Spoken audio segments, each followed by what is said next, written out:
رسول الله أما بعد فأعوذ بالله من الشيطان الرجيم بسم الله الرحمن الرحيم سبحان الذي أسرى بعبده ليلا من المسجد الحرام إلى المسجد الأقصى الذي باركنا حوله لنريه من آياتنا إنه هو السميع البصير অধ্যকারায়িত আজকের বাস্তবিক বক্তৃতার সম্মানিত সভাপতি বিজ্ঞ বিচার মণ্ডলী সুদক্ষ পরিচালক আমার সকল উপবিষ্ট বাংলার অত্যন্ত অঞ্চল থেকে এক ভাগ মিলে বিভাষক ছাত্র ভাইয়েরা সকলকে অন্তরস্থল থেকে জানাচ্ছি আন্তরিক মোবারক। আজকের আলোচনা বিষয় সম্পর্কে আপনারা সকলেই অবগত, তা হলো বাইতুল মুকাদ্দাসের ইতিহাস ও ইহুদিদের আদিভূমির যুক্তিকতা। শুরুতে আমরা বাইতুল মুকাদ্দাসের ইতিহাসের দিকে চলে যাব। খ্রিস্টপূর্ব 2000 থেকে 1550 এই 450 বছরের ইতিহাসটি খুবই গুরুত্বপূর্ণ।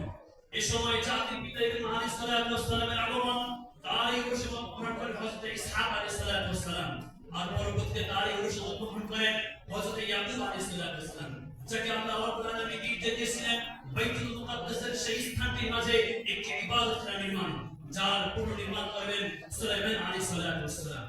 খ্রিস্টপূর্ব 586 পর্যন্ত ইহুদিদের হাতে চলছিল বাইতুল মুকাদ্দাস এবং ফিলিস্তিন। পরিশেষে বখতে রাসূলকে 586 তে চাপিয়ে দেন, যার ফলস্তিন ইহুদি সহ গোটা বাইতুল মুকাদ্দাস ঘুরিয়ে দেন। 609 খ্রিস্টাব্দে আগমন নবুয়ত লাভ করেন মুহাম্মদ সাল্লাল্লাহু আলাইহি সাল্লাম। পবিত্র মক্কা নগরী থেকে তিনি ইসরায়ে মেরাজ করেন এবং সেই রজনীতেই গোটা জাতিকে এই কথা জানিয়ে দিয়েছেন বাইতুল মুকাদ্দাসের মিহরাবে কেবলমাত্র বিশ্বনবীর উম্মতদেরকেই মানায়। প্রিয় হাজিরিন, এরপরে আবু বকর রাদিয়াল্লাহু তাআলা যুগ পরে ওমর রাদিয়াল্লাহু তাআলা যুগে আবু উবাইদা রাদিয়াল্লাহু তাআলা নেতৃত্বে 638 খ্রিস্টাব্দে বাইতুল মুকাদ্দাস মুশরিকদের হাত থেকে আমরা বিজয় করি। 461 বছর আমরা রাজত্ব করে বাইতুল মুকাদ্দাস নিজেদের প্রধানভূত থাকা অবস্থায় পরিশেষে আমাদের থেকে মুশরিকরা সেটাকে কেড়ে নেয়। মাত্র 88 বছরের মাথায় পুনরায় জাগরণ দিয়ে ওঠে বীর মুজাহিদ সুলতান সালাউদ্দিন আইয়ুবী, সেটাকে আবার পুনরায় উদ্ধার করে নেয়।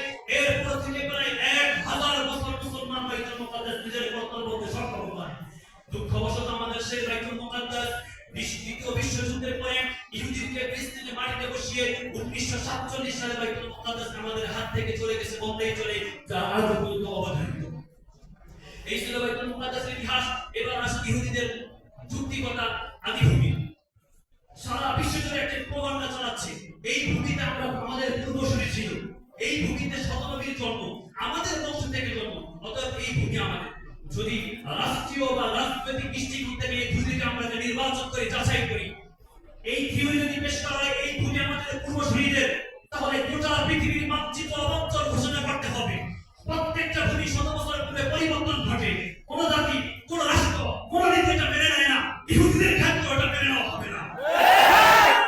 ধর্মীয় দৃষ্টিকোণ থেকে আমরা বলি, তারা বলে এই স্থানের মাঝে বাইতুল মুকাদ্দাস, এই স্থানের মাঝে সুলাইমান আলাইহিস সালাম একটি ইবাদত নির্মাণ করেছিলেন। আমরা স্বীকার করি এই কথা যে সুলাইমান এটা নির্মাণ করেছিলেন, আমরা বলি বাইতুল মুকাদ্দাস নির্মাণ করেছেন। এটাও বলি এই ভূমিতে হযরত সুলাইমান আলাইহিস সালাম আমাদের নবী, দাউদ আলাইহিস সালাম আমাদের নবী, অথচ তাদের বাইবেলে লেখা আছে যে সুলাইমান আলাইহিস সালাম শেষ সময় মুরতাদ হয়ে গেছেন, কাফের হয়েছিলেন। আর আমাদের কোরআন বলে, মুসলিম উম্মাহ বলে, ওয়া কাফারা সুলাইমান ওয়ালাকিন্না শায়াতিন কাফার, ঠিক কি না? বাইতুল মুকাদ্দাসকে সুলাইমান আলাইহিস সালামকে নবী বলে ঘোষণা করেছে। অতএব সেই মসজিদ সুলাইমান আলাইহিস সালাম নির্বাচন করেছেন, নির্ধারণ করেছেন, সেই বাইতুল মুকাদ্দাস আমাদের নবী সুলাইমান আলাইহিস সালাম যিনি নির্মাণ করেছেন, আমরা তাকে নবী বলে স্বীকৃতি দেই। সেই